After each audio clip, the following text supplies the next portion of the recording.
Coming to you from the heart of the Great White North. Welcome to the Canadian Prepper Podcast. Immerse yourself in the world of preparedness with insights from seasoned experts and a touch of Canadian practicality. Your go-to source for all things survival, resilience, and self-reliance. Now, let's kick off another episode packed with knowledge and strategies to ensure you're ready for whatever life may throw your way. Stay tuned and let the journey to preparedness begin.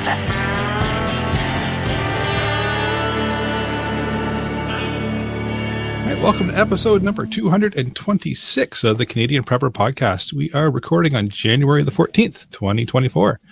My name is Eric, a host of the show based in Southern Ontario, hunter, target shooter, ham radio operator, although I think we should probably give that line to Ian now, and computer geek.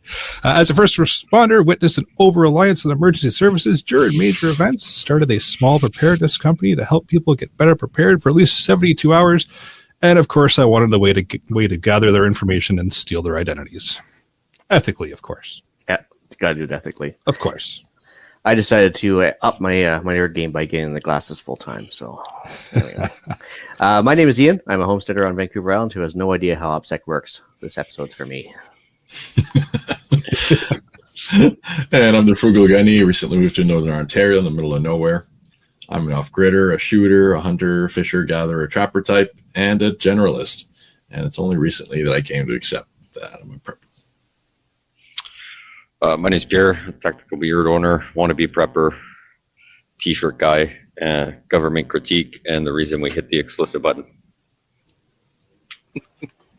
I'm Sherry, live in sunny central Ontario, starving indie author, terrible hunter, pathetic fisherman, and that's why I'm here. Steal all the knowledge from you guys with my fishing scam. Do not click any links from Terry. Pierre. Want to help support the show? Embrace our new intro and buy some swag. We have both the Canadian Prepper Podcast t-shirt and tactical Velcro patch at www.prepperpodcast.ca. All the proceeds help cover the cost of the podcast. If you're enjoying the show, please take a few minutes to submit a review, whether you tell us where you found us and what your feedback is, good or bad. We want to invite you to reach out to all of us about something that you learned this week, so you can email us at feedback@prepperpodcast.ca. All right, so we've got some suspect content for you in this episode. I'm going to start off with some relevant news articles. We'll update you on what we've done for our personal prep since the last episode. We're going to get into the main topic. We're talking about phishing scams and their effects, and that's phishing with a PH. Sounds like fat with PH, yo. Well, hey, we are the cool kids, right? That's right. Yeah. News time. Well, let's talk about it. Like, Jeff's not here, so I won't go into the full depth of the weather where he does. But I don't know if you guys noticed, but there's some extreme weather in Southern Ontario and pretty much across the country. Just a little bit. Yeah. Well, actually, out here, like, you guys can compare notes, but I mean, like, it never obviously gets overly cold here generally. But we went down to the coldest I've seen in the whole time I've been here, which is like 11 years now. Went down to minus 13, which is like frozen hip. You could like break off the dreadlocks off the hippies, so they're just like frozen solid. And like the hair grease was just like, that's it, man. So yeah, no, it's pretty good. So obviously, you spent a lot of time dealing with that. Not a whole lot of snow though, so we weren't like snowed in like you guys here. But and I think Darius and crew in northern BC and northern Alberta and stuff, they were all looking at minus 50 something. I think Darius was stuck in the minus 30s. Yep. And yeah, it's pretty harsh. How are you guys fare out there? There's some warnings in Alberta too about rolling power outages and such because the grid couldn't keep up with the demand. Well, yeah. So of course they want to have all electric cars by 2030, and of course they want to go to heat pumps in every new home and everything else, and yet the grid can't handle a cold day now. It's only get worse as the population increases by 500,000 people every year, and everybody switches over to electric cars. I can't imagine the grid's going to end up happy. It'll be perfectly fine. Common sense cannot play into this. It was 1 million last year, but who's counting? It doesn't matter, right? The grid. Yeah, I mean, it's right? just zeros at this point, right? Anyway, yeah. So how'd you guys do out there with a snowfall? We got pummeled pretty good here during the day. Yesterday wasn't bad, but all across Ontario has kind of been hit and miss depending on where you are for the snowfall. But we got a good chunk of it today. Because they were calling for like half a meter or something for you guys, right? Calling for a good chunk, yeah. Oh. Anyway, we got a couple feet. Fair enough. Yep. We didn't get as bad out a little more east than the butthole. So it was nice. A little bit of snow yesterday, pretty much nothing today. So it's kind of nice to not have to worry about 2 feet of snow and where to throw it all. So the first time this winter I pulled the snowblower out. So. Oh, did you? Yeah. Oh, that's not so bad. And did it start? Weirdly enough, it started, it ran, and everything was fine. It's almost like I had it ready to go ahead of time. You should plan better and wait for the snowfall and then kneel in the snowbank and fix it. It's a way better. It's a lot funner. It's the Canadian way of doing things. I guess. Cool kids do that, yeah. And then usually you lose a bolt or a nut in the snow, and then yeah, potentially 2, depending how cold it is. Yeah, exactly. Then if you how low you Washers that are crouch, fun. well, if you crouch low enough, you're going to lose a couple nuts for sure. But anyway, so I had a crossover article. It's probably going to be covered tomorrow night on the other CPP, but we figured we'd I talk about this one here. The government of Canada, actually, sorry, that's incorrect. The government of BC is offering free fentanyl for kids on the taxpayer dime without parents' consent. So if they're above age 12, they're what do you call it, a emancipated minor or something now medically, and they can go to the government, request free fentanyl, and get it. What? So let's not talk about the political aspect of that, and not to mention the actual budgetary aspect. That's for tomorrow night.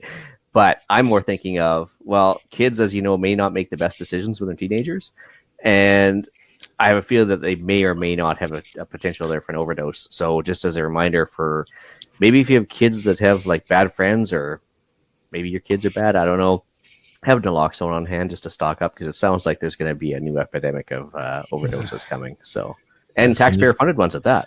And you can obtain naloxone at any pharmacy free of charge. Yeah, so it's just one more thing for your preps, guys. You really should have a kit regardless of this article. Yeah, Scott just to have on hand. Promised to help me out with that, but he never did. I'm tending to agree there. Yeah. I'm not saying you're enabling bad behavior there, but it's just in case. It's like using an extra 5 minutes to get to the hospital, and doesn't stop the OD, it just stops the bad symptoms for a few minutes, right? It gives you gives you some time. Yeah, buys you some time. That's it. It puts it on pause for a little bit.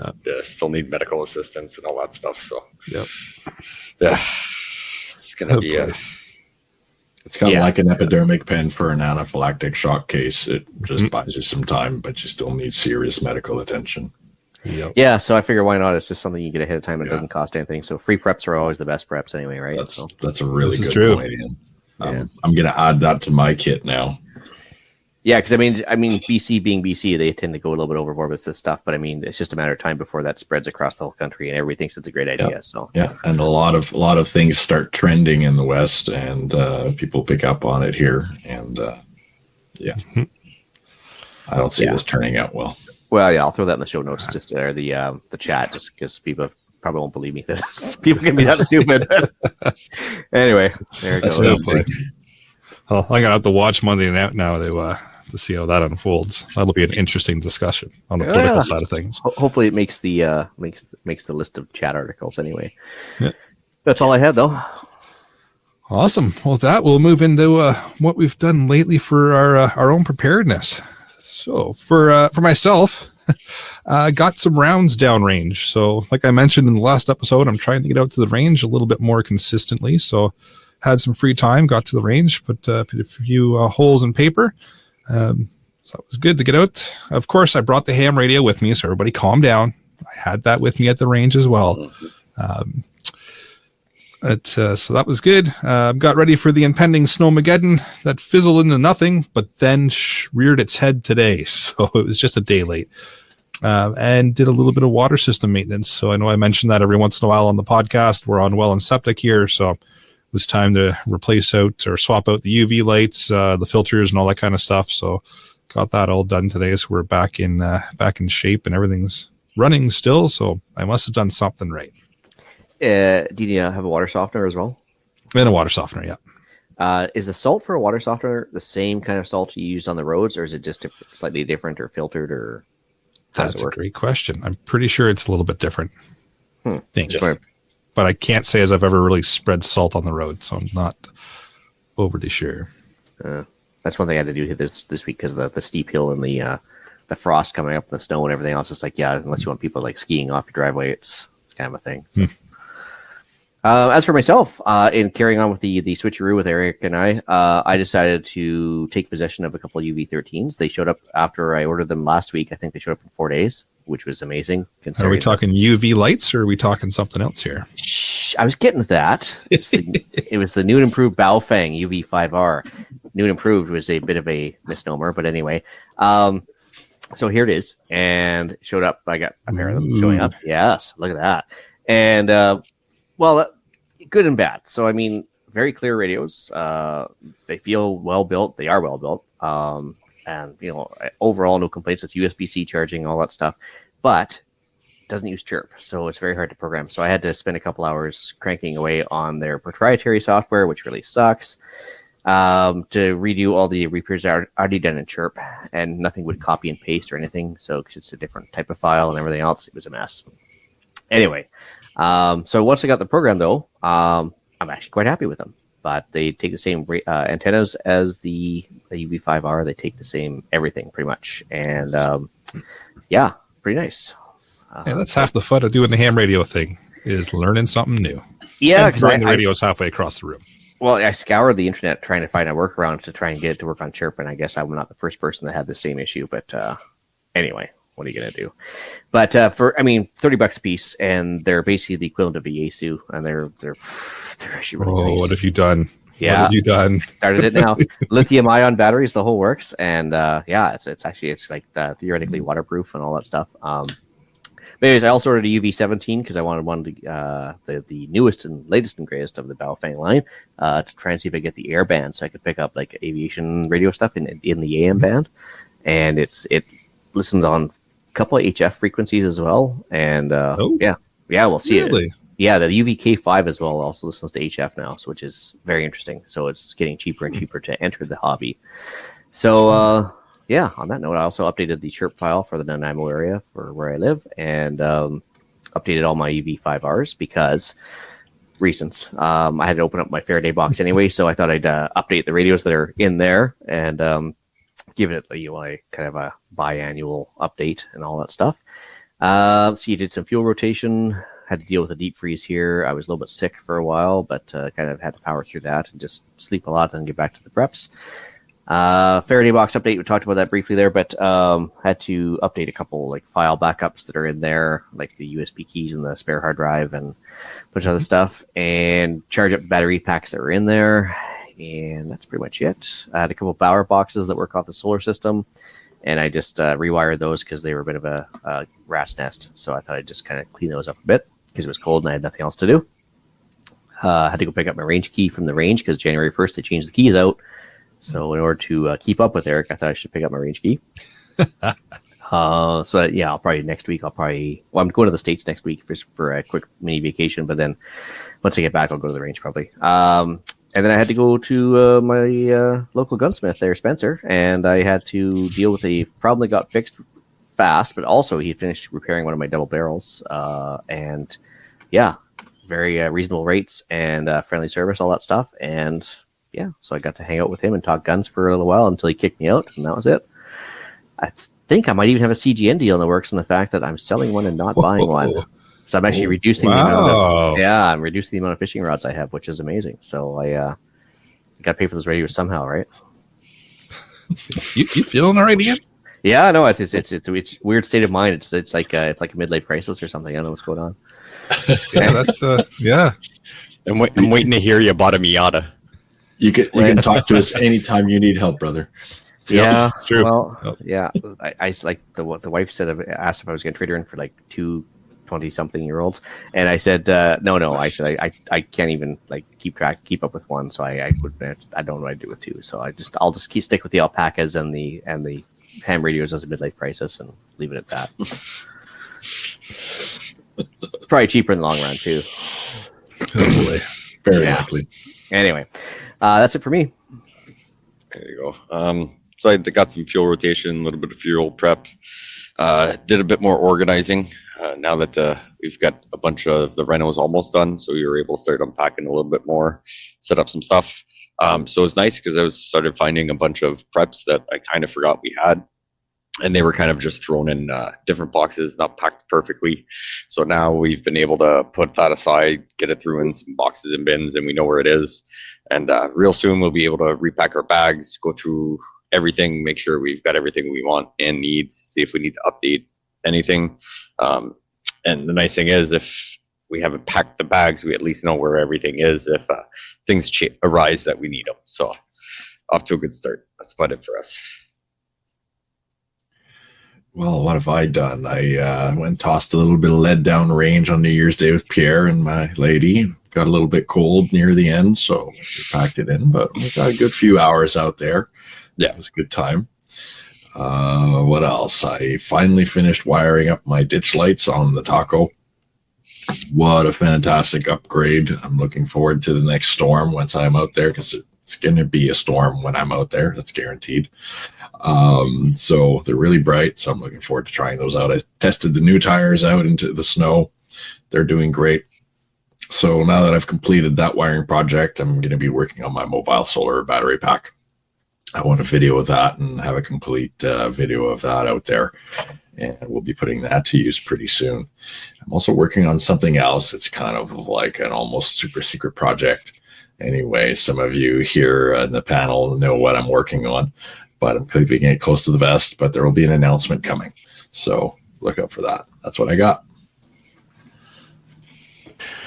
Yes, for me, I had a quiet week. I reorganized my vehicle gear a little bit and shoveled snow. There's no shortage of snow to shovel around here right now.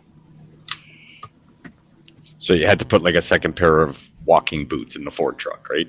That's what you mean? Oh yeah, you need and you know those grips for underneath, in case you come across some guy at that Toyota and you got to pull them out of the rhubarb. You can use those to get you in and out of the ditch. Oh, here we go. All right, before the whole vehicle wars get crazy, let's move into the main topic, shall we? So when we actually haven't covered, before we can go, we haven't even covered the other fishing yet, have we? We have not. So I thought that's what this was about, so I'm all confused.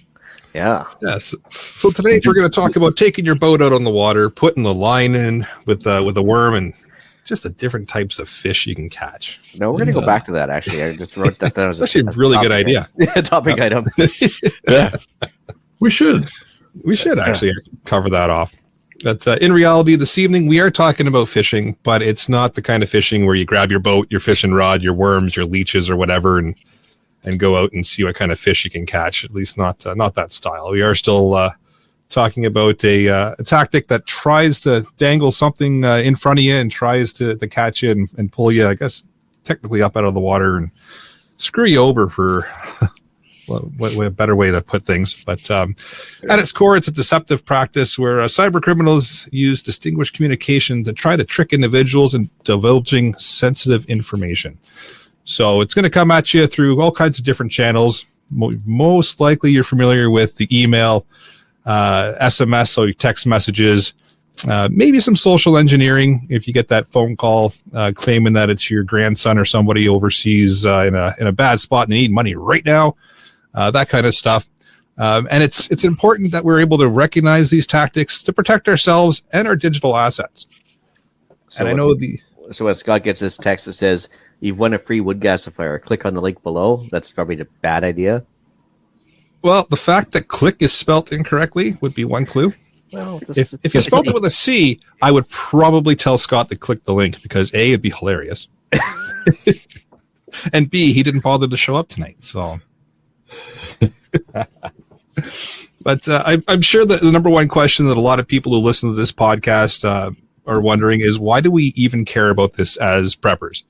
Right? You're always thinking about things like having your food ready, your water ready, any kind of ways to generate power, like all that kind of stuff. But we're never really thinking about the electronic side of things, or why do I care about phishing and scams and that kind of stuff. So it's important to recognize the significance of cybersecurity and the threat of phishing when it comes to emergency preparedness, especially because it's just such a part of our lives now, right? It's we're daily using the internet. We're daily using communication forms for doing things, and it's built into preparedness as well, right? So the first thing we got to be concerned about is financial security. Right. So phishing attacks can lead to financial losses. Financial losses are obviously not good for all kinds of things, but including emergency preparedness, right? A lot of us will have a stash of money put away somewhere or investments in places. And a lot of people trust banks for that kind of thing. I know not everybody listening. Some people are going to up and scream at me about that and say, we don't trust the banks. I get that. But a lot of people also do, right?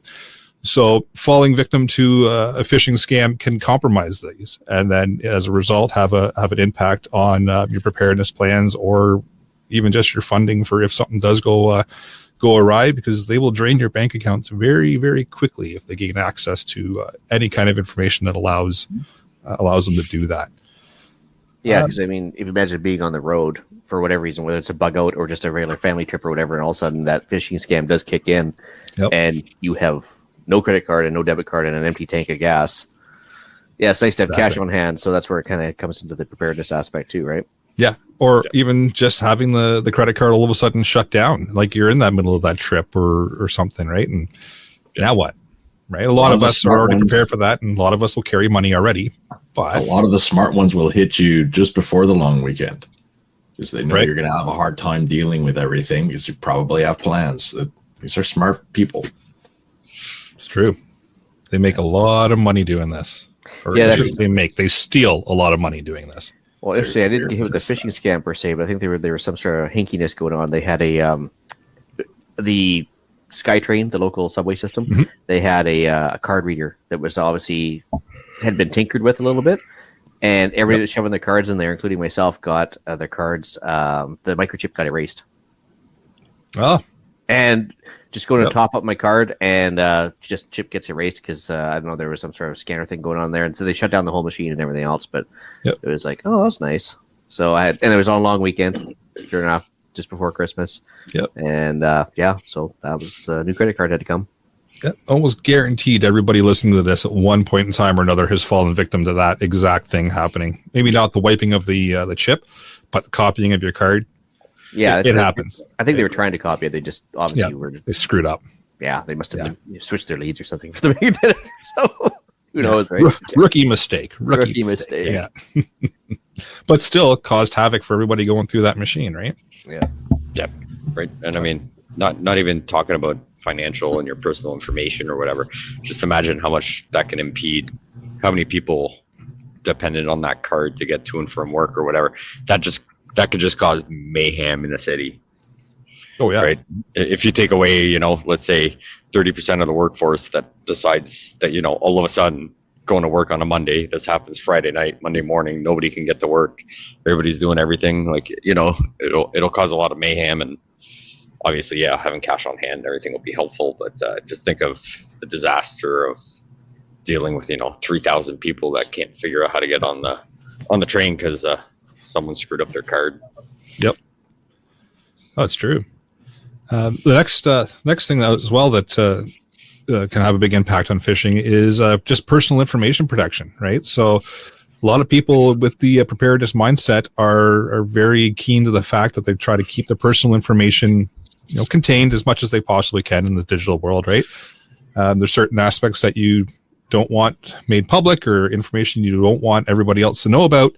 Well, all of a sudden you get compromised and that information is now suddenly available. Then you get into the whole, hey, send us money or we release this. Majority of the time it gets released anyways. They just want extra money out of you, right? So there's that. And that'd be a huge impact to a lot of people who have that kind of value on their personal information. Digital preparedness. So again, we're using digital tools for communication. Usually you'll use a lot of online platforms for information, coordination, resource sharing. Successful phishing attack can disrupt that digital prepping efforts. So if you're into using computer systems and such for your preparedness, all of a sudden you get compromised. That could be completely erased, and all of your work that you've built up over the years just suddenly poof, gone, right? Or it just gets compromised and you have no idea it's even happened, and then let's say shit hits the fan. Well, somebody else already knows what all your plans are. So bad day. That's a bad day. Yeah, we actually got a question here as well. Is using the tap function for credit cards susceptible to theft as skimmers on the chip readers? Ooh, so tap, yes, it can I be think so. copied. Yeah. Just this little guy right here.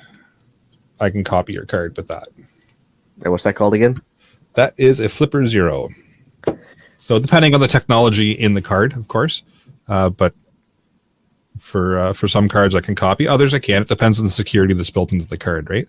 But yeah, anything, it's all made by humans. Everything is susceptible. It's just a matter of knowing how to do it and how to get around the security that is built into the devices. So doable, yes. It could take a level of knowledge that not everybody has, but it is doable. But it all depends. The famous computer answer: it depends. Ooh, it's a shame they named after the beloved dolphin like that. But I know, right? It's a great tool. It's so much fun for ethically playing around with things, of course. what is the Flipper Zero actually like? What's it originally designed for? Pen testing. Or penetration testing, and yes, giggle away, penetration. Yeah, okay, but yeah. See, there's the giggle. Yeah. So, but yeah, that's actually very interesting. So that's just for like scamming like access cards or scheming, like copying access cards and everything else. they can copy access cards. Anything. Actually, the new and improved ham radio Ian would actually rather enjoy the Flipper Zero because it does all kinds of radio frequency analysis. All kinds of fun stuff. Yeah, That's useful. Yeah, we'll talk later. very useful. Yeah, we will. Operational security. This is another reason why preppers should be concerned about phishing attacks. Right? So phishing attacks could undermine operational security by providing malicious actors with information about your plans, your supplies, your stockpiles, community networks. A compromise in your digital security. If you're planning things out and you're keeping track of that stuff on a computer system of some sort, so not everybody does. Some would go the old school pen and paper way still, but a lot of people will go towards computer system for getting that all planned out. If you get compromised, all of a sudden, all that information is now available to whoever's compromised you, and they know all your location for all your plans, all your stockpiles, any kind of networking that you've done is now all available to them. And once that's out, now you got to rebuild from scratch again, assuming they've even gained access to it. Or they can just watch the show and I tell them where everything is. But well, may as well just call it Phishing Ian. That's right.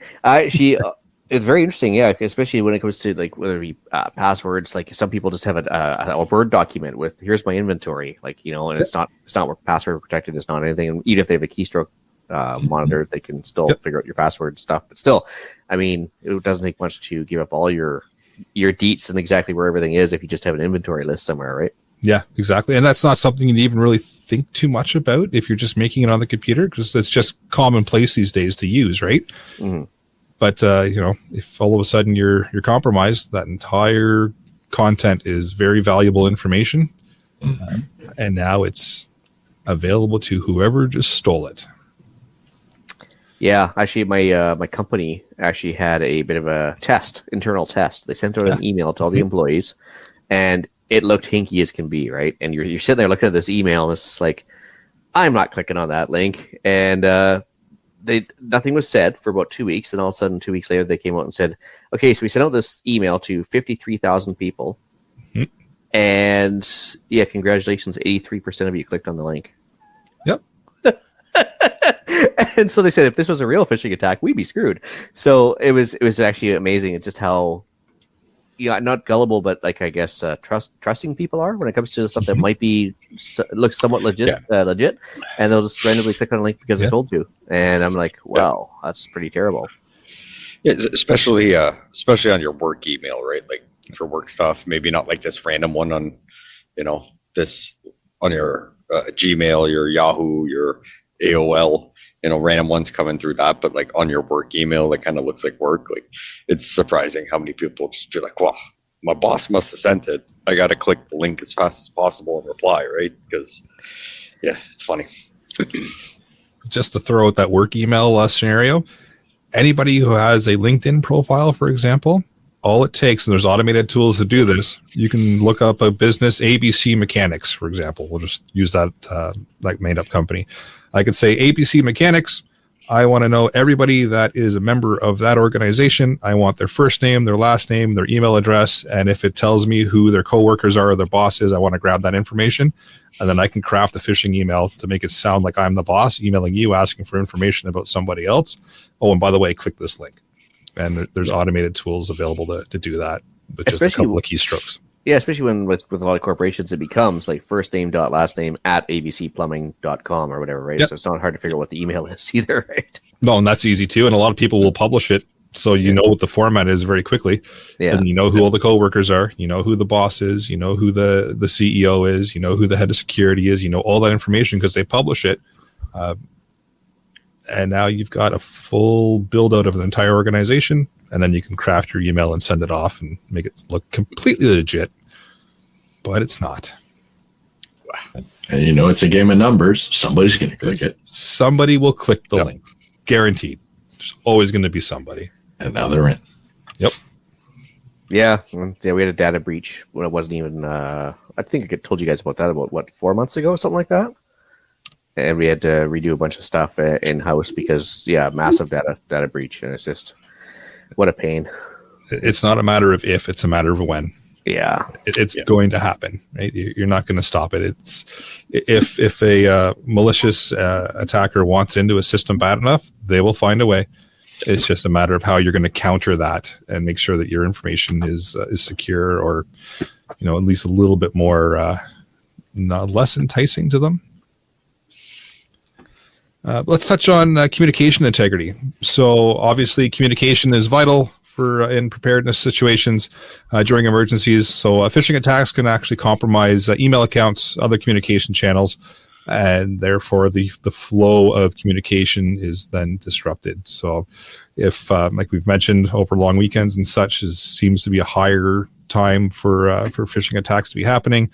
So don't think that they're not alive to the fact that a major event is also happening. So now's the time to kind of push that information out, take advantage of it. We even saw that during COVID, a lot of phishing emails are sent out about COVID and information about that. Click this link, get this information. All scams to steal your information, right? But you see it quite often at all kinds of major events.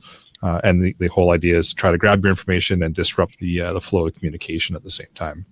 So not talking governmental agencies, we're talking about like an actual hacker or like a phishing scam artist. Would it be possible for them to actually not just like block your phone, but assume your number and phone other people or show at least your caller ID and call somebody or anything else? That's a fun one. Yeah. So there's all kinds of different things they can do with that. Yeah, you can spoof caller ID. That's a thing that is doable. You can also do SIM swapping, which is a thing where they will literally call up your wireless provider and say, "Hey, I'm Ian.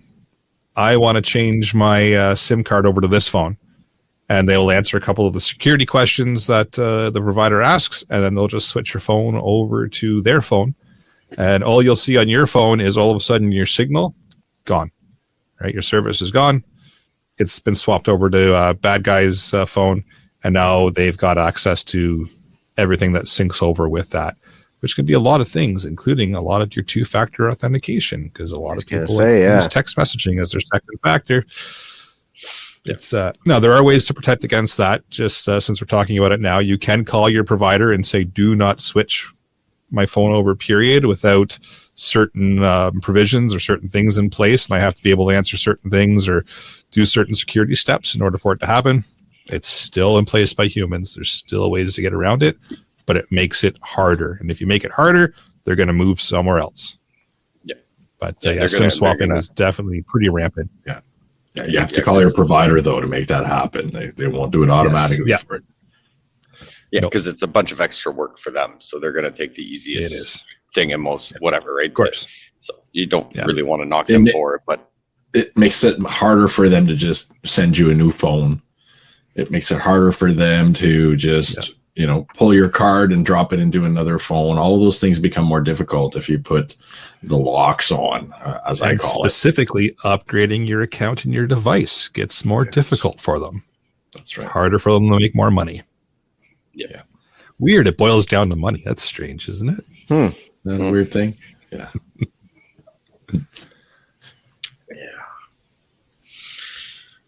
So resource protection as well. So we spend a lot of time just gaining resources, acquiring supplies, tools, equipment. So phishing attacks can target individuals' accounts, leading to unauthorized access, and then potential theft of these resources. So again, keeping those lists and information about what you have and where it is, all of a sudden, someone's gained access to that. You might not even know that they've gained access to it, and all of a sudden you go to grab one of your stores at one point, or you go to check on one of your stashes, and where'd it go? Somebody found it because they broke into your system, got your list of information, and they just went and took it. Because it might be in a spot you would never even think that anyone would know about. So I should remove the pin drop next to each bin and location of where they are, right? I would suggest you probably do that, and also unclick the make public check mark. That would be a good thing. I didn't even know that was an option. That butts up against the paranoia, right? When you think about it, because if somebody actually compromised your phone and was tracking your location at a given time, and here you are running around to all your caches checking to make sure they're still there. Yep. Got a nice little spider web of all your locations because they're monitoring your location. You're like, well, what is it? Like, do I just not go there and pretend everything's okay, or do I want to check to make sure they're still there? Yeah, it's like cats. Bring on the spiral. That's a whole video and a whole topic unto itself, isn't it? Mm-hmm. So we could be leaving tracks there, even if we're not using radio. And tracks are pretty darned evident in snow, aren't they? They sure are. Yeah. So problem. No. Especially with the Ford, because you had to leave the truck there. There's no hiding that you were there because usually the truck's left behind. Yeah. Oh boy, here we go. Luckily, tangent. That's uncalled for. That's uncalled for. My feelings are hurt now, right? Well, speaking of Ford, should we touch on community trust? Sure, let's do it. Nice. So that's another thing that phishing could have a huge impact on, right? Trust is crucial in the preparedness communities. So a phishing attack can erode that trust by exploiting personal or community level vulnerabilities, right? Or even just information. So if you've got that information and now all of a sudden your mutual assistance group is trusting you with that information and it gets compromised, breached, and shared out to whomever, and there's a bunch of confidential information in there that only you and your mutual assistance group was supposed to know about, and now the world knows about it, that's going to lead to some trust issues, right? You can probably rebuild that. You can probably get that back depending on your group and the dynamics. Yeah. But that's going to take some rebuilding and figuring things out and figuring out, were you actually breached, or did you choose to release it, or what actually happened? So it'll take a little bit of time to get over that one. Especially when paranoia is a thing amongst some members of those type of groups. Paranoia in the preparedness world? It could happen, yeah. It's been known to occasionally happen. Yeah. And just overall security awareness. So that's another reason why we want to be knowledgeable about phishing attacks in the preparedness community.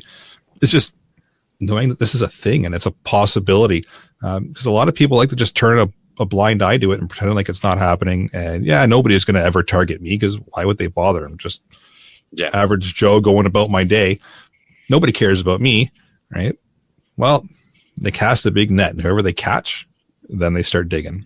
And so it's not necessarily a personal target on you specifically. It's just a wide cast net that goes to everybody. And all of a sudden now they've got access to your systems or your information. They go, oh, this is actually pretty juicy. And I'm gonna leave this with you about the overall security awareness for all the preppers out there that have a network. And if you have a network, you should consider yourself very fortunate.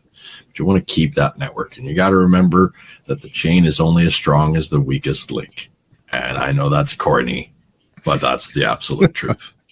Yeah. Right. If any of you have bad OPSEC or have bad InfoSec, if you're out there spraying all of your info all over the web, if you're not locking down your stuff and you bring some of these people into your mags, into your mutual assistance groups, well, you could be putting everybody at risk. So you got to consider that. It is more important than people realize.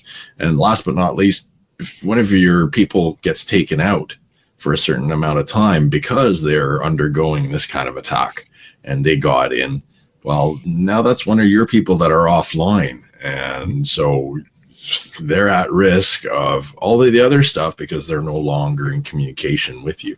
So there's larger risks than just for oneself or for the individual family unit. It could affect an entire group when one of the group is now missing or unavailable. So just keep all of that in mind. To me, that's a big one. So. And if one of the group does get compromised, then clearly it's going to put a burden on you now because you're going to, by association, you could be vulnerable. So now you have to redo a lot of your security measures as well. Yep. I mean, I might go from 1, 2, 3, 4, 5. Maybe I'll go like capital A, 1, 2, 3, 4, 5 exclamation mark now, just to amp it up a bit.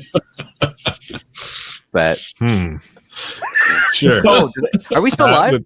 That would be, yeah. That was. Yeah. You're gonna have to change it to capital B now, Ian. Okay, Yeah. capital B. Yes. Yeah, okay. Makes sense. Yeah, you'll be fine. It'll be all right. All is well. Who's gonna come after you? Like, you'll be all right. Yeah, It won't it'll be happen fine. to you. Don't worry about it, Ian. You'll be all right. Just click the link. See where it takes you. All right, cool. Let's get back on that right now. All right. So speaking of clicking links, maybe we should talk about just the types of phishing. Right. So we've kind of touched on why we care about it and why it's something we should be concerned about in the emergency preparedness community.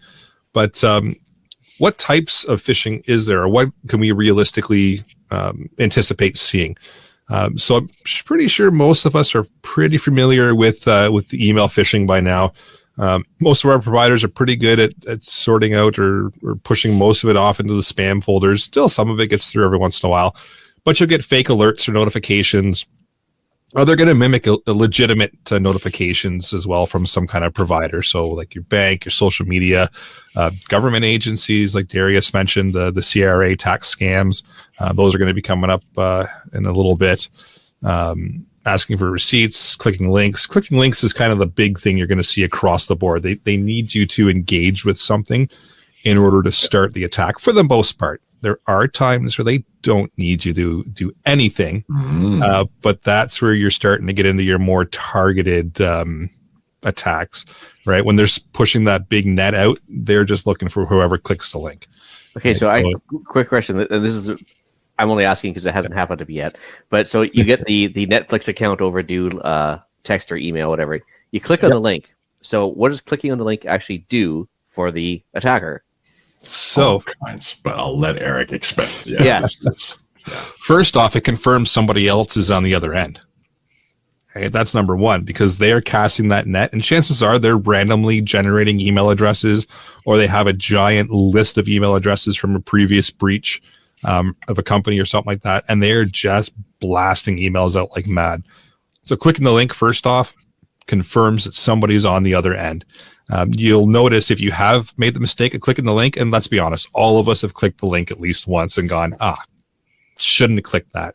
And all of a sudden, the next month or two, or even week or two, you're constantly getting barraged now with all kinds of other emails or text messages because you've confirmed to them there's a warm body on the other end of that message.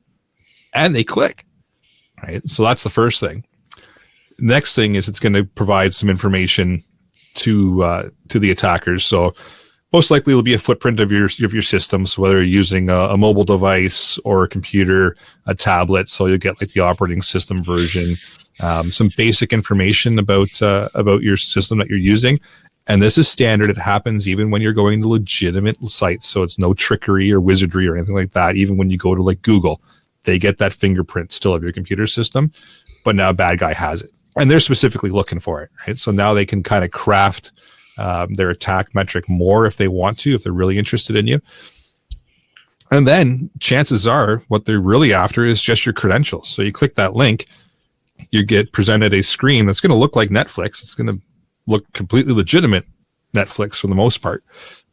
and you're going to punch in your username and you're going to punch in your password. That is what they want.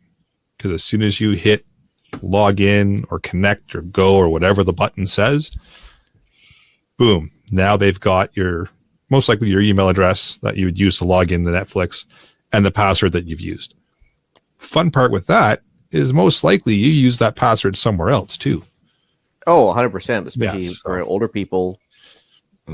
Myself and older tend Just to read a lot of everybody. tend to read a lot of Everybody. the same passwords just for ease more than anything else, and rarely change them, I'm sure, right?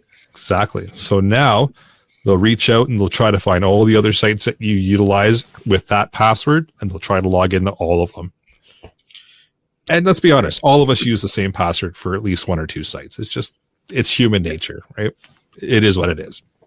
Yeah. Even if you just use it for all your streaming services, but you have 3 of them, like now they've got 3 passwords, and then there might be a security question that can help them get into something else, right? And all those recovery things and all that. So just other than, let's just talk phishing, right? They're sending the mass thing out, not so much a targeted thing.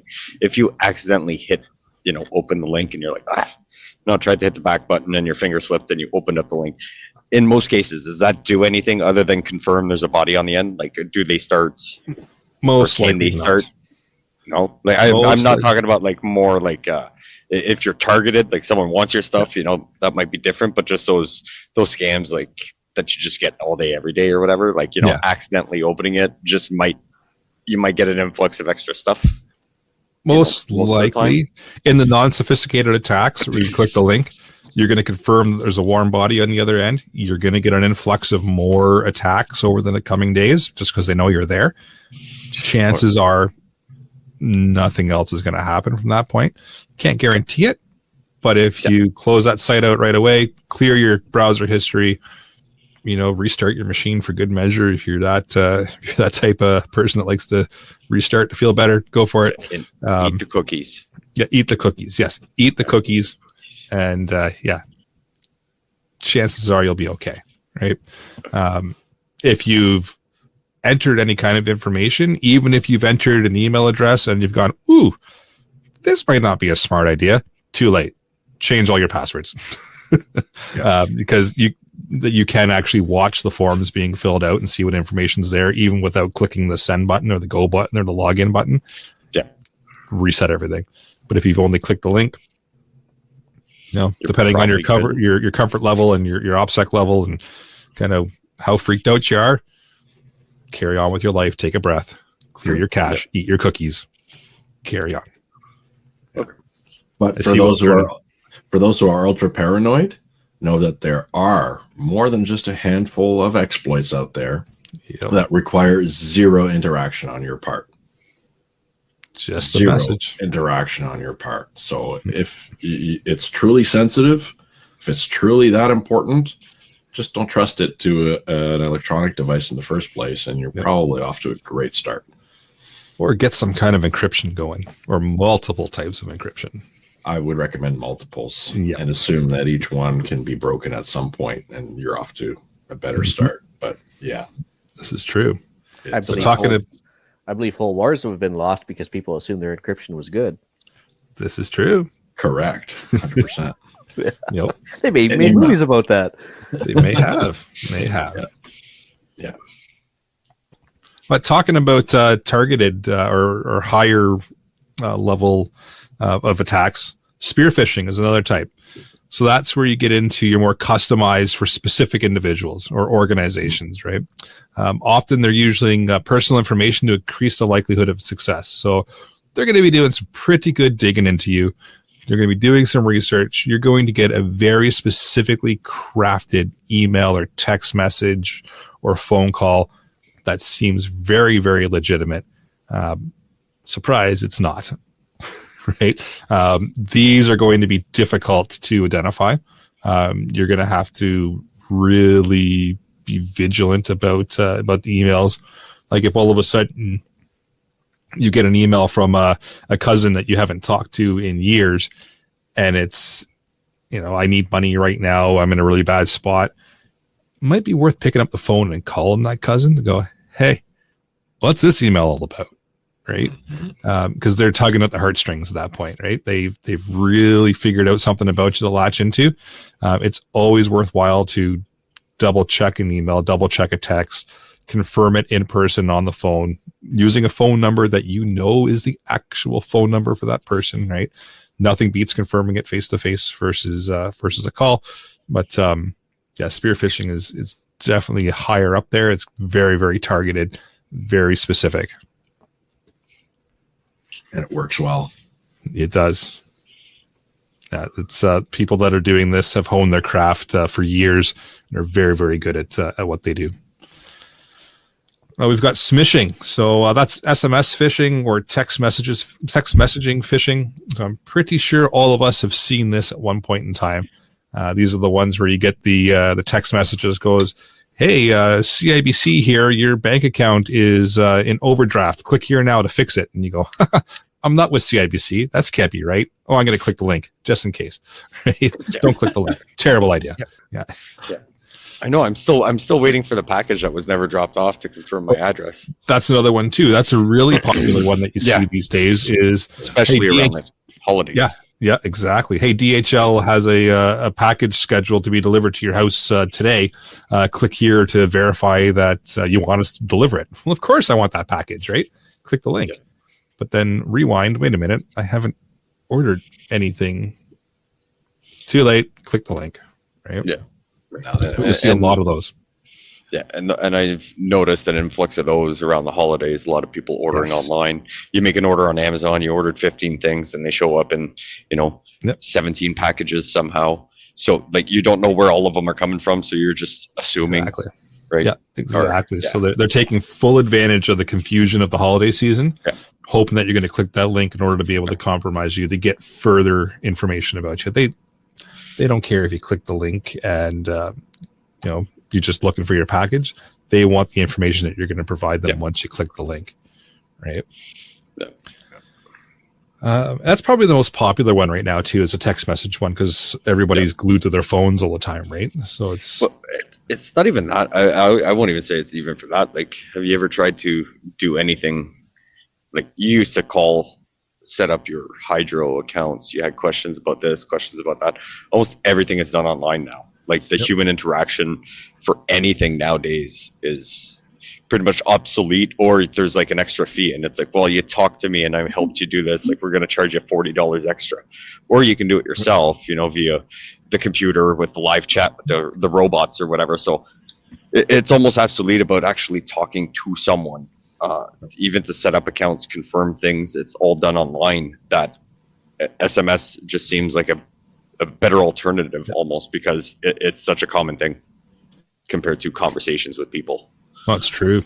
And going back real quick to the email part, Dave in the live chat's got a really good point. Work emails are sometimes target of corporate espionage or damage. They might not be interested in you at all. They could care less about compromising you or your information. They are looking to get into your corporation's network. And by you clicking that link and filling in some information, you've now given them a foothold. And then away they go, right? So that's actually a really good point, Dave. Thanks for pointing that out. Yeah. Yeah, you're just in that giant net they threw out. You're just the step that gets them in. You're just the foothold. And away they go. Phishing. So this is another one. So this is a phone or voice phishing.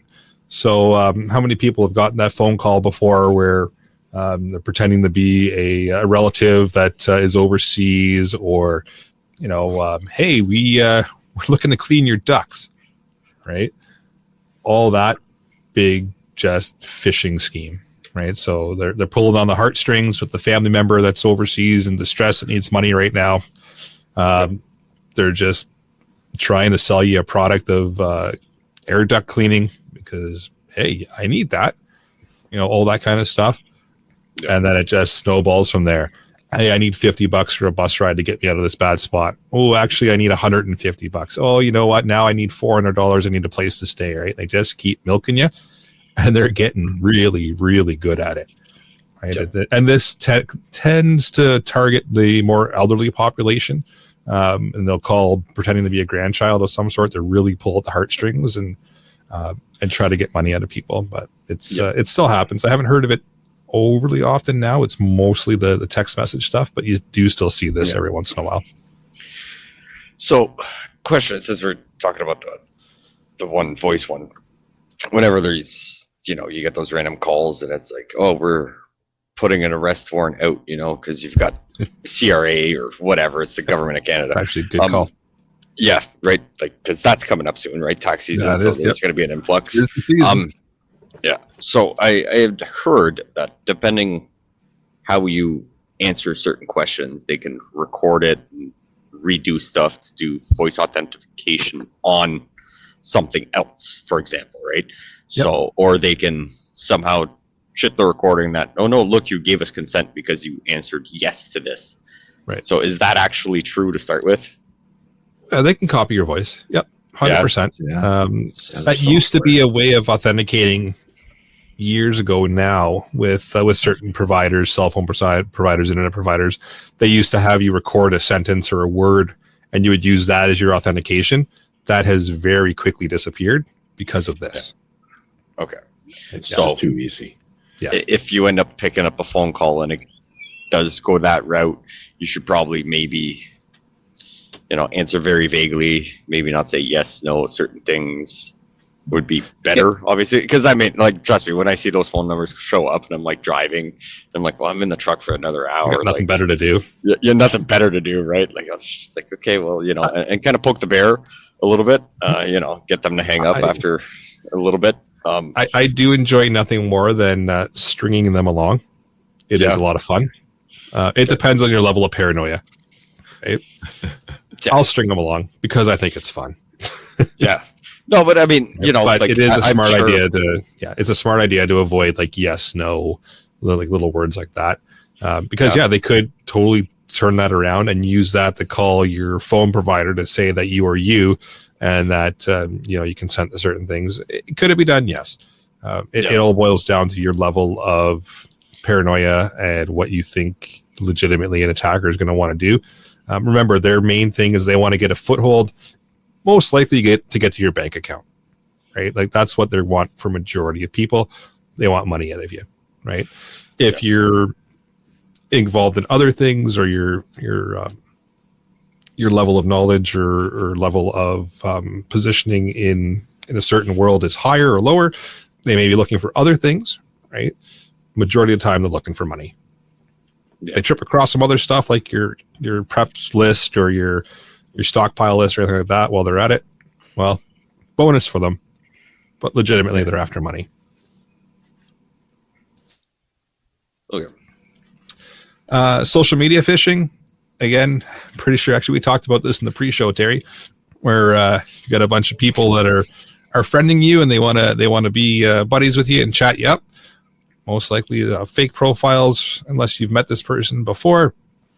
They tend to advertise themselves usually as good-looking females, and they want to be your friend. Your area. In your area. Conveniently in your area, and they want to chat right now. Yep, They're only a looking mile at away. you. Yep, and they're looking directly at you. They want to talk to you. Nobody else. Well, I know that's BS because right away they'd have to be raging alcoholics or have cataracts. So clearly it would be a scam. And now they know what you're looking for, Ian. Yeah. And, like speaking of the cold snap that we've had, yes, it is good that animals are outside, but it might not be good to invite the cougar in. This is true. Yeah. If Cougars like the cold. It's fine. yeah, Yeah. don't be mean to them after all, though. No. No. And now we can get into some really nerdy stuff. So I know Frugal's going to Jesus. peek up at this, but farming. So we're getting into DNS spoofing. Look at the smile on Frugal. Look at that. Yep. Okay, slow it down. Slow it down there. Well, there, yeah. Future boy. You want to So- talk about what's the DNS? So all that we're doing here is redirecting website traffic. So if, say, your bank gets compromised and they redirect your bank's website to bad guys servers, and it looks the same. It looks like your bank. Everything looks normal. You log in, but in reality, it's bad guys' computer instead of the bank's systems. Now they've got all your information again, and then they can do their thing. Chances are, if they're at that level, they've already got access to your stuff anyways. but it's just a general example. So it's just redirecting a legitimate website elsewhere, making it still look legitimate, and then stealing your information. Fair enough. Now, I'm gonna buy here's the scary encyclopedias. part. They don't have to own your bank's website to do that. If I've got access to your system at That's an a good administrative level, I can modify your host's file, Mhm. and I can redirect anything that you go to as a URL to any particular IP address of my choosing. It's a good point. I don't even know what the fuck that means. So It basically, means your info's stolen. yes. So if I have access, so if I somehow got you to click on a link, and the malware that I had hosted on that website got installed on your system or your device, that's enough for me to possibly elevate my privilege access to be able to then modify an entry on your device or on your computer. When you make a call to a particular website address, I then have control over where that browser goes when you go to that address. That's what it gives me the ability to do to that degree. So yeah, it's kind of freaky what can be done with DNS redirection. And if I have local access to a system, we can easily do that. Yep, it's nothing to it. It's a line in a file. Yeah, really easy, that easy. Exactly. One line in a file. We should ban ones and zeros, apparently. Just add in a couple twos, it'll be fine. They weren't designed to be secure from ground up. Nope, that's the problem. And if all of you are looking for that, I just want to remind you, the most secure system is really hard to use. It's going to take you multiple steps to get in. It's going to take multiple steps to do everything. It's going to be slow because it's going to be auditing every action so that you have trust in what's going on it. So everything is recorded, and you're going to hate using it. And they'll still get so hacked. You won't. And It'll you'll still get bypass hacked. it. Yep. Yeah, trust And me. then- I have to enter one that has to take 5 steps to enter it, and it still gets hacked. So it doesn't matter. But actually, so okay, serious question now. So DARPA invented the internet back in the day. It was the intranet for DoD stuff back in the day. Yes. How did they screw it up so bad that it was like vulnerable from day one, or is that just the way they like it? Government. I have to question, and again, y'all can throw on your propeller hats here, but I question why a defense research organization would make a private network, up until then private network, available to the public if it did not already have some sort of strategic goal in mind by doing so. Bingo. There you go. So, okay, we're on the same page there. So I'm like, So what is that strategic goal? So in other words, the product was free, so we became the product. Yep. We are most certainly the product. Yeah. Look at that. But the question is who's paying to access it and use it? Mm-hmm. Yeah. And it is the question I pose because I don't have the answer. And the more I dig into that area, well, it's when we have to pull out the propeller hats. Yeah, exactly. It's a weird feeling. Yeah. Oh, yeah. Speaking of being the product, search engine phishing. Oh, yeah. That's a nice new one. Well, So- not that new. It's been around a while. New, but it's a new tactic. It's being utilized a lot more, I guess is the best way to put it. So you know how when you search on Google or Bing or whatever search engine you use for whatever it is you're looking for, and those first 3 or 4 search results at the top always filter up to the top, and usually they got the little word sponsored hidden in somewhere. Those are results that are still built around keywords, but somebody has paid a little bit of money to have their results put to the very top. So what the bad actor or malicious actor will do is they will pay that little bit of money to get their link to the very top of whatever search result they're interested in. So you'll click that link. So if you are looking for your banking site and you punch in whatever bank into Google, that search result will come to the very top. Chances are you're going to click the first link you see, and it's going to look legitimate. It's going to say, welcome to whatever bank. You click that link, it goes to the website of the threat actor. It still looks like your bank's website. Surprise, it's not. You put in all your information like you normally would. away you go. They can even set it up so that it pipes through to your legitimate bank, and it looks like you logged into your legitimate bank, and you might even get redirected to your legitimate bank. So all your banking information is right there, and you carry on as normal. But now they've scraped all your login information, and you log in tomorrow, and your accounts are all zero. But it's getting up in popularity now. Yeah, Google's pretty good at flushing them out, but even if they're there for a minute or two, that's all they need. Yeah, think about the Google searches that happen for a minute, for almost anything. Yeah, it's easily in a lot of these cases, it's like going fishing with a net. Yep. You're going to catch. It's just a matter of numbers and flow and traffic and breadth. How wide will your net cast when you cast that net? How many names, how many accounts, how many people fall for it? And over time, it adds up. A lot of people out there in the world who are connected and who are tech savvy. And this is more than tech savvy. It's a lot of this goes beyond that. It's always having your guard up in everything you do, everything you touch and see. You have to have that default guard up because, and we haven't gone over all of the other forms of phishing that are predominant out there. There's some interesting ones that are out now. Yeah, we've gone over the basics, what most people will see. Ones. Yeah, those are the big ones, and that was a really good. Sorry, go ahead. Bud. I was going to say that was a really good segue into how we can avoid phishing attacks. Oh yeah, that's fantastic segue. Well, thanks, bud. I'm all about prevention if you can. It's a lot better than having to recover from such an incident. So having your guard up, have your hackles up. Somebody's talking to you and you don't know them, you should probably instantly assume that they want your money. I don't know. Just my experience from running around a city the last few months. Somebody's talking to you. You don't already know them. They're not your friend. You're not there to talk to them. They probably want your money. Mm-hmm. Tell me I'm wrong, right?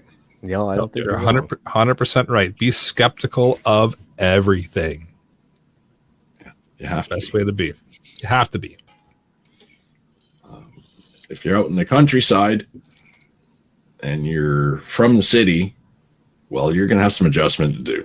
That's for sure, because it's not quite like this out in the country. And this is where sometimes the phishing works really well, is with folks who are used to being in a community where there's trust. Yep. And they're not used to having their guard up and their hackles up. So city folks are a little bit more hardened to this sort of thing. But if you're out in the country, if you're in an isolated community where, oh my God, there's another human being, I want to talk to them. Okay, you're going to have to, and you're in the city or out there on the web, you got to rein that in some. 100%. You're just a victim waiting to be had. You're like flashing a big, big light in the dark saying, come and see me, here I am. 100%. Your social media presence is a big part of that. Scams will either start by finding a target or just spray and pray. Yep. Spray and pray eventually finds the target. So, which one is more effective? Depends what kind of scammer you are, I guess. Do you like to target individuals, or do you like to cast a big net and have a bunch of fish to look at? Literally, they're all tactics that apply. So you have to be cognizant of that. There are people who start knowing nothing. You're just another drop in the bucket. Every interaction you have with them, they try to gather more info. And then there's those who know exactly what you are. They spent a lot of time tracking you and figuring you out, and now they're coming after you. Both require vigilance, right? So 100%. Speaking of spray and pray, check website URLs, especially in those emails. Just hover your mouse over for a second, right? That will show you the actual URL that they're going to, because you could very well put in an email, a legitimate website, whatever.com, make it look like that's the link, but actually have it linked to a different site. So if you mouse over there, just hover, don't click. It should throw one of those little tool tips up and show you what the actual URL is. And just check for spelling mistakes, check for little things. Look for that HTTPS, so a little lock symbol in your browser. Make sure that is there. A good practical tip. Be skeptical. A really good one that I've been doing for many years, but I don't see enough people do. Turn off image preloading in your email. Mm-hmm. You must do this. You really must do this. One, it's going to make your email perform a heck of a lot better. But two, certain typos in text, certain typos in URLs will show up a lot better if you don't have all the graphics to look at. And the other thing is the graphics themselves can be a source of vulnerabilities for your email software. Those graphics are getting pulled from somewhere. Exactly. And there are lots of known vulnerabilities in your email software. So an easy way is to just turn off the automatic images in your email, and you'll find that helps a lot. Do the same thing in your text messages. Your SMS text app has the ability to preload a URL and preview the page of what that URL displays. You know, if you paste a URL into a friend and you send it to them, often you will see it show up with a preloaded page preview of the thumbnail of the web page you're sending them. That mechanism can be exploited. Turn it off. Just turn it off, 100%. and you'll find that you're less vulnerable. Your devices are less vulnerable. Those are kind of my immediate ones, but these are good ones so far that Eric's been mentioning. Two-factor authentication, and I'm not talking about that text message that goes to your cell phone. I'm talking about your authenticator apps. These little guys, the little YubiKey, fantastic little devices. And now, in order to get into any of my accounts, before I can get in, it says, hey, plug your YubiKey in, validate it. So I got to have that with me for any of my accounts. So if anybody compromises my accounts and they try to log in, they go, oh, okay, I'm Eric. Boop, boop, here's the password. It comes up and goes, okay, now give me the YubiKey. Now what? Right? So if you don't have that physical device that I have on my person, you're not getting in. Now, yes, there are ways to compromise that and get around that as well. There's ways to get around everything, right? But this makes it harder. And just educating yourself. So even just listening to this podcast and learning about what can actually happen, right? Because a lot of people will just turn a blind eye to it and pretend like it's not happening, right? So educating yourself, even beyond this podcast, listening to what else is happening down the road. Because tomorrow there will be a new technique. There will be a new way that they're going to do this. So just keeping updated as to what is happening out there with different phishing attacks. Keeping software updated is another huge one. I know everybody hates to do it. Why do I have to restart my computer and do updates? I don't want to. I need to write this paper, do this email. But keeping your stuff updated is incredibly important as well, because if there's a vulnerability somewhere, you bet that the threat actor is going to utilize it, especially if they're doing some spear phishing or they really want to target you. They're going to know what you're using and they're going to look for a vulnerability for sure. Some reputable security software, going out there and finding a good antivirus can't hurt. So having something running on your machines, or just run Linux. Yep, just learn an operating system that's a lot harder to break into. Yep. Learn Linux. Use a variety that's different from what everybody else uses. Yep. So that you're practicing a little bit of security through obscurity. And away you go. It's a serious way to get around a lot of these problems. If you're up to trying something new that's a lot more secure, definitely do it. But as always, assume that everything can be broken into. Open source, after all, gives away all of the secrets for anybody with a creative mind to go look at it. So it's a double-edged sword. But at least you know what you're getting. You know what you're paying for with free software. It was free. And it's open source. So everybody can look at it. If there's any backdoors, then they're visible. But like I said, that's the other warning. Other people can get into it too and see what's available to do. But the cool thing about that is when vulnerabilities do show up, they're patched really quickly. Unless you're Microsoft and you just pretend like it didn't happen. Sadly, yes. Well, they probably put the bad code in there anyway. So Yeah. Well, their approach is that it didn't happen, and then 4 weeks later, oh yeah, it's Patch Tuesday. Guess what? Something did happen, so we thought we might do something about it. or they'll try and sell you the fix for it. There's that too. No. Phil in the live chat's got a good point. Use a VPN, set up biometric two-factor authentication for your bank on your phone. The harder you can make it for the threat actor to get access to your stuff, the higher likelihood they're going to move on to the next target. That's all it is. Yeah. Make it harder. It's just like having that club on the steering wheel. It's not going to stop a thief from getting into your car. It won't. A dedicated thief will get your car. However, they're probably going to go for the one that's easier. Exactly. Human nature. Yep. Predators want an easy kill. They want an easy target.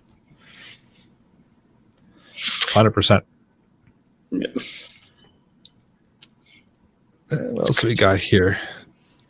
Verify requests for personal information. Again, so all of a sudden, out of the blue, you get that message going, "Hey, we gotta verify your social security number." Why? Right? Why all of a sudden does my bank need to verify that? Make some phone calls. Don't just click the link and be like, "Oh, okay, sure." And they should know it since you needed it to open the account. Exactly. So why all of a sudden do you need to verify that? Make some phone calls. Right? There is no rush for you to verify information or send information. If somebody else is asking for it, as soon as there's any inkling of this needs to be done right now, make some phone calls. Because they're, again, pulling at the heartstrings and pulling on the emotional side of just being a human, right?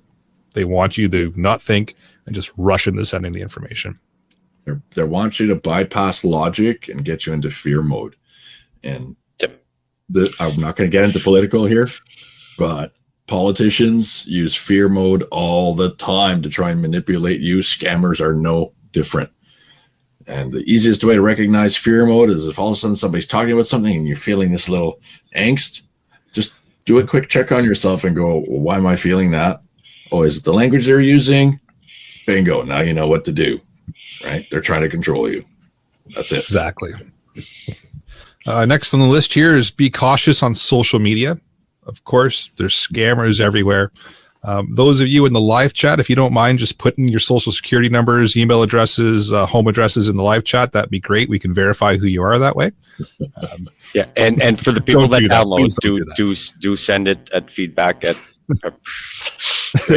Let's capitalize on everything here. Yeah. I'm also going to throw a couple links in the live chat here. If you could just go ahead and click those, that would be fantastic. Yeah, it's all to good information. Joel does ask any specific antivirus software recommendations. Oh, we're going to start a war here. That's everybody's going to hate me if you ask me that question. So I'll answer it right away. I used to say Kaspersky, but now you can't, so I'll just not say it. But I'll say this. I don't really trust any of them because back in the day, in the 90s, they were all caught. All of them were caught sending money to hackers for, custom malware to be written. They are all easy to bypass, especially if you're using a certain operating system that starts with the letter M on the brand. MSN? Their antiviruses are easy to bypass. McAfee, is it? Right. It's Microsoft in general. It's easy to bypass the antivirus on them. It is. Yeah. It's and remember, all of those programs as well are constantly scanning all of your files. That's right. That's the biggest vulnerability. Is that there's a behavior baked into the operating system that allows me to monitor everything that's happening at all times. Well, I would think that's the first thing I'm going to try to exploit, no? Yes, and there are all kinds of these things. So there's something called, I don't even want to get into specifics. We'll get nerding out. But the idea here is that your operating system is a source of a lot of vulnerabilities. And I've been saying that for many years. To save your money, basically. Save your money. The next time they want you to upgrade that Windows version to whatever, consider booting up with a USB stick and trying out another operating system. It's free. It won't cost you anything. You don't have to install it. You can just try it and run it. So that to answer the question, Joel, switch to Linux. Yeah. There we go. I'm afraid I didn't answer that in a satisfactory manner, Joel, but yes. Yeah. If you can switch to another OS, try a different version of Linux. If you ask me for a recommendation there, I have a few. The most user-friendly one for Windows transitioners would be Linux Mint, in my opinion, because the environment looks fairly Windows-ish, and it behaves fairly Windows-ish. Though I've had great success with Ubuntu. I've done great with Fedora. Fedora is a great operating system, very stable. All derivatives of SUSE were super stable. OpenSUSE I've used, great operating system. They're all really good. But I will throw a quick ham radio caveat in. Majority of your ham radio software is not going to run in Linux. Yes. Now there's ways to work around software issues, and this is something I have a little wine will help. Wine helps. If it's a hardware thing, you can redirect hardware into a virtual machine using something like VMware Player or VirtualBox. Those are both great virtual platforms. And when you use virtual software, well, then you can do everything. You can have your cake and eat it too. If you have a fairly modern machine, you can run a virtual machine with almost no performance impact, and it works really well. I've done a lot of cool stuff with VMs. I got to say that. So there's ways to adapt to a new daily driver operating system. And I've been doing it for many years. I did the switch very happily in 2015, 2016. And in those years is when I completed the switch, and I did everything. Now I do almost everything native in Linux. Now and then I switch into a VM, mostly for compatibility with my old printer, because I'm frugal. I don't like buying new printers every year. For those who are wondering what the heck a VM is, it's a virtual machine. Yes, a virtual machine. And if you don't know what that is, YouTube it. There's somebody out there doing VMs. Yeah. And if you don't know, feedback at prepperpodcast.ca. Happy to nerd out anytime. Or just click the link that we've posted. Or just click the link, yes. Yeah. I don't want to hijack the whole topic, but yes, you can do the switch over. It's very easy to do. Yeah. Ask your friendly local nerd that runs Linux, and they'll probably be super happy to help you out. Or just hit us up on Discord. Or talk to us, yeah. Link is in the live chat, if you're still willing to click on links at this point. The last thing I've got here is just regularly monitoring your accounts. You could be compromised and not even know that it's happened, right? So keeping an eye on those accounts could give you an early warning sign that, something's not quite right here. Oh, so just keeping an eye. It's worth it, right? So even little things like in your account, it might say the last login, and you see that it goes, last login was yesterday. Well, I didn't log in yesterday. That's a clue, right? Little bits of money are suddenly disappearing out of your bank account.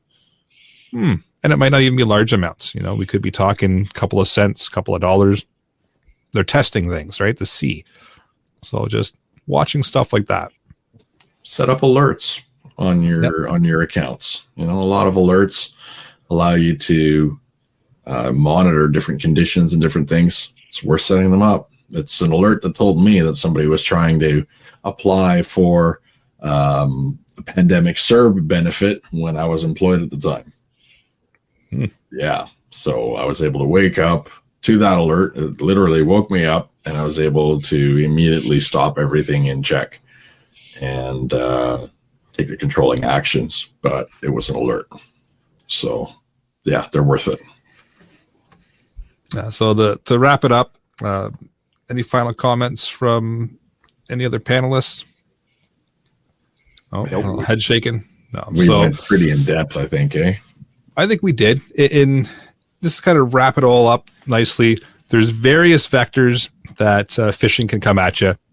Most likely, you're all familiar with email, text message, possibly the phone calls from the CRA that are coming to arrest you if you don't pay them in iTunes gift cards right now. Yeah. Just be smart about it. Double check it if you're not sure. Trust your gut on them, because you're going to know something's not quite right. And just be aware that this is something that can happen, and it can totally impact your OPSEC, your preps, your mutual assistance group. All that kind of stuff can be completely impacted by this, and just your day-to-day life as well, right? Could all be impacted with just one simple compromise. So being smart about it, keeping your eyes open, and just paying attention and just double checking is just worth its weight in gold.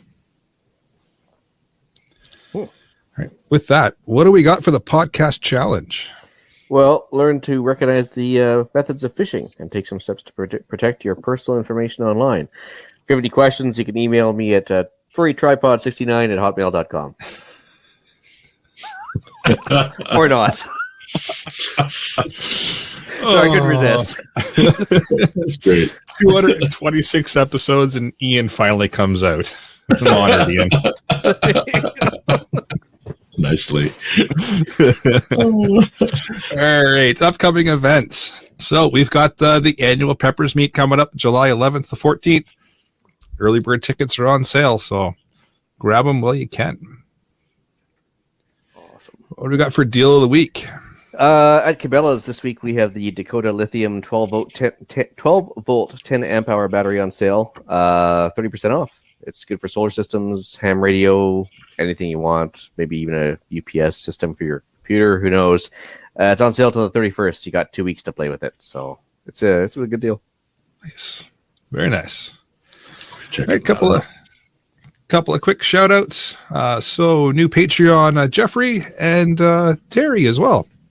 So appreciate you guys helping us keep the lights on and the backup generator fueled. We don't have Jeff with us this evening, so there's no weather blurb because he's out doing something else that he feels is more important than being here. I don't know what that could possibly be. So with that, I'll bring episode number 226 of the Canadian Prepper Podcast to an end. You can find the audio version of the podcast on iTunes, Spotify, Podbean, or of course your favorite podcast app. Please help us out, submit a review. It does help other people find us and does the whole algorithm thing too. And we record these shows live on YouTube, Facebook if you must. And if you want an early peek at the shows, please subscribe to the YouTube channel Canadian Prepper Podcast and click the notifications tab. That gives you alerts when we're going live, and you can contact me on the annual Preppers Meet Facebook page or Terry L. Blackmore at hotmail.com. You can reach me off the wall customizing at Gmail, potentially on the socialist medias, but after tonight, I don't even know if I want to do the podcast anymore. But you can find me here or Monday nights on the other CPP on the Patriot on used tubes at 9:00. And you can find me, the Frugal Gunny, on YouTube, on Rumble, Facebook, Instagram, and even on the CPP Discord. Must be nice not being banned from that thing. Anyway, you can reach Ian directly by emailing me at theislandretreat@gmail.com. Not the tripod one this time, anyway. How are you not banned from Gmail? Actually, that's a very good question. I'm shocked, actually. But anyway, you can also find me on Canadian Patriot Podcast with Pierre, live on YouTube, Monday evenings, 9 p.m. Eastern, as well as iTunes. I clicked on the link in Gab, so I took over 2 groups on Gab.com, Ham Radio Canada and Homesteading and Preparedness Canada. So there you can find us discussing why government waste and the general degradation of society has to be posting on a spicy version of Facebook. So you are a fisher. Look at that. Look at that. Nice. Please check out Rapid Survival at rapidsurvival.com. You can get me there on the live chat. You can also email me at feedback@prepperpodcast.ca. So thanks for joining us. And until next time, be prepared, stay safe, and keep learning. As we wrap up another insightful episode of the Canadian Prepper Podcast, we want to extend our gratitude to our listeners for joining us on this journey of preparedness. Remember, the key to survival is knowledge and readiness. If you want to support the show and engage with our community further, consider signing up for our Patreon and joining our thriving community on Discord. Links are in the description. If you enjoyed today's episode, please don't forget to subscribe, share, and leave us a review. This is the Canadian Prepper Podcast, signing off. Until next time, be prepared, stay safe, and keep learning.